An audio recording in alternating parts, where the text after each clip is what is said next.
Good afternoon all. Here we are continuing with the process scheduling. Last video we have seen first come first serve and SJF. Here we are going to understand round robin scheduling. Round robin scheduling, CPU is assigned to the process on the basis of first come first serve for a fixed amount of time. This fixed amount of time is called the time quantum or time slice. After the time quantum expires, the running process preempted and sent to the ready queue.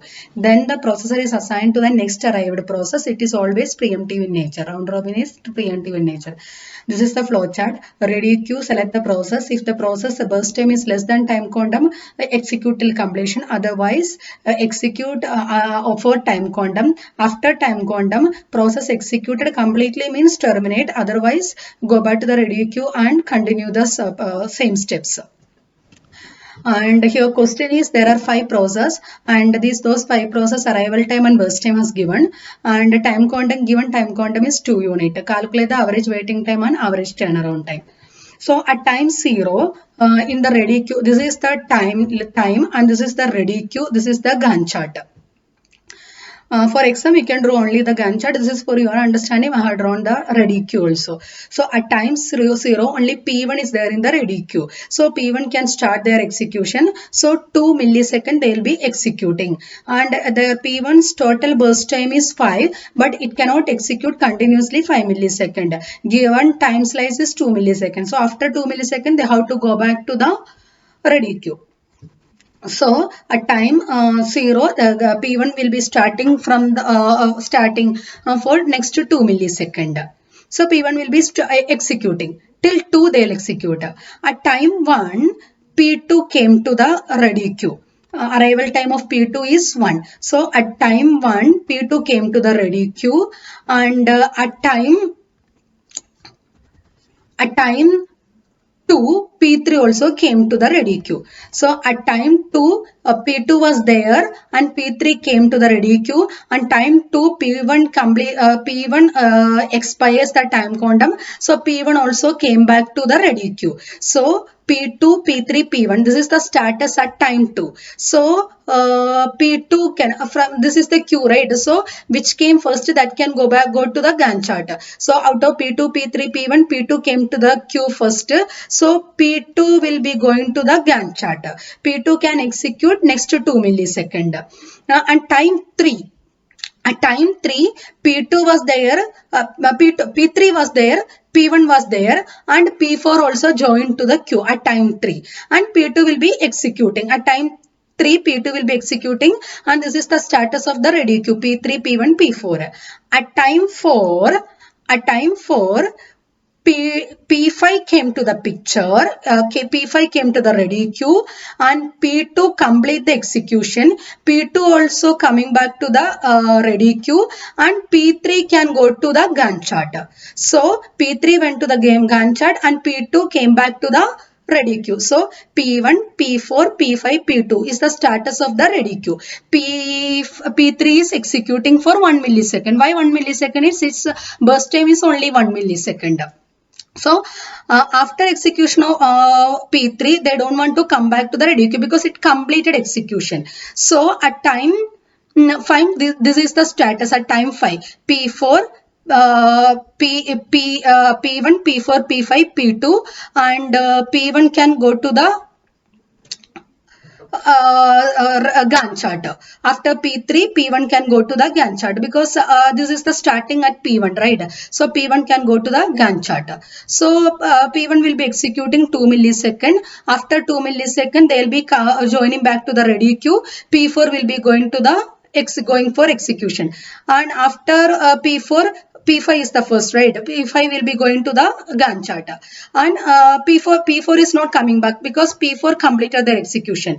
After P5, P2 will be going to the execution. After P2, P1 will be going to the execution. Then again one more time P5 will go. So this is the final Gantt chart. P1, P2, P3, P1, P4, P5, P2, P1, P5. And how to calculate turnaround time is 13 minus exit time minus arrival time. So this is the turnaround time. Waiting time is turnaround time minus their burst time. Turnaround time minus burst time. So this is the waiting time and calculate the average turnaround time and average waiting time. And next one is the priority scheduling. There are two type of priority scheduling, non-preemptive mode and preemptive mode. First, let us see the non-preemptive priority scheduling. There are 5 process: arrival time, burst time, and priority also given, and high number indicate higher priority. So to draw the Gantt chart, so at time 0, only P1 is available, right? At times, which has the highest priority? P4 and P5 has the highest priority, but at time 0, these two are not available. So P1 will be starting their execution. P1 will be starting their execution. They will be executing for 4 millisecond. After 4 millisecond, next these 4 are there. P2, P3, P4, P5 are there. Out of this P2, P3, P4, P5, P4, P5 has the highest priority. Out of P4, P5, P4 is the less number, so P4 will be executing first. So P4 will be executing next 5 millisecond because its burst time is 5. After P4, P5 will be executing for next 2 millisecond because its burst time is 2 millisecond. After that, P3 and P2 is there. P3, P2, P3 is the highest priority. So P3 will be executing for next 1 millisecond. P3 will be executing for next 1 millisecond. After that, P2 will be executing for next 3 millisecond. So this is the burst Gantt chart, and calculate the turnaround time and waiting time. We know the equation to calculate the turnaround time and waiting time. Calculate it and calculate the average waiting turnaround time and average waiting time. To calculate turnaround time, will be exit time minus arrival time, waiting time, turnaround time minus burst time they will be calculating.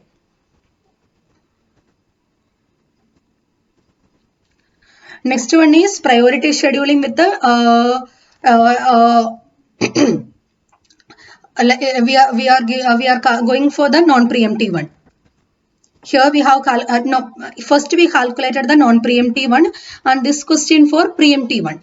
Calculate the average turnaround time based on the preemptive priority scheduling. So preemptive priority scheduling is, see, these are the 5 process: arrival time, burst time, priorities are given. These two has the highest priority. But at time 0, only P1 is available. So at time 0, P1 will be starting their execution. At time 0, P1 will be starting their execution. At time 1, P2 also came, and P2's priority is P2 has high priority than P1. So P1 will be stopping after 1 millisecond. P2 will start their execution. At time 2, P2 can execute, P2's burst time is 3 millisecond, but they cannot execute 3 millisecond because at time 2 P3 has come. P3's priority is more than P2. So P3 will be starting executing. P3 will be starting. P3's burst time is only 1 millisecond. So that 1 millisecond P3 will be executing. After P3, at time 3, P4 has come. So P4 has higher priority than P1 and P2. So P4 will be executing for next 5 millisecond. After P4, P5 is there, P2 is there, P1 is there. P5 is there, P2 is there, P1 is there. Out of that, P5 has the highest priority. So P5 will be executing for the next 5 millisecond. Then P2 and P1 is there. P2 and P1, P2 has the highest priority. And the remaining time is 2 millisecond. Already 1 millisecond they executed. So P2 will be executing 2 millisecond. After that, P1 will execute. So this is the Gantt chart. Calculate the turnaround time and waiting time based on the equation, and compute the average turnaround time and average waiting time. Hope all of you understood the priority scheduling. I'll repeat the Gantt chart. First, at time 0, no other process, so P1 start execution. P1 start execution. But after 1 millisecond, P2 has come. P2 has higher priority than P1. So P2 will be getting the CPU. P2 will start to execute. P1 will be there in the ready queue. But at time 2, P3 has come. So P2 will be stopping and P3 will start their execution. At time 3, P3 will complete their execution, and P4 and P5 also came. P4 came, and P4 has higher priority than these two. So P4 will start their execution for next 5 millisecond. After that, P5 is there, P2 is there, P1 is there, but P5 has the highest priority. So P5 will be executing. After P5, P2 and P1 is there. P2's burst time is total 3. Out of 3, already they executed 1 millisecond, right? So remaining 2 millisecond, P2 will executing. Then after that, P1 will be executing. Hope all of you understood the priority scheduling. Thank you all.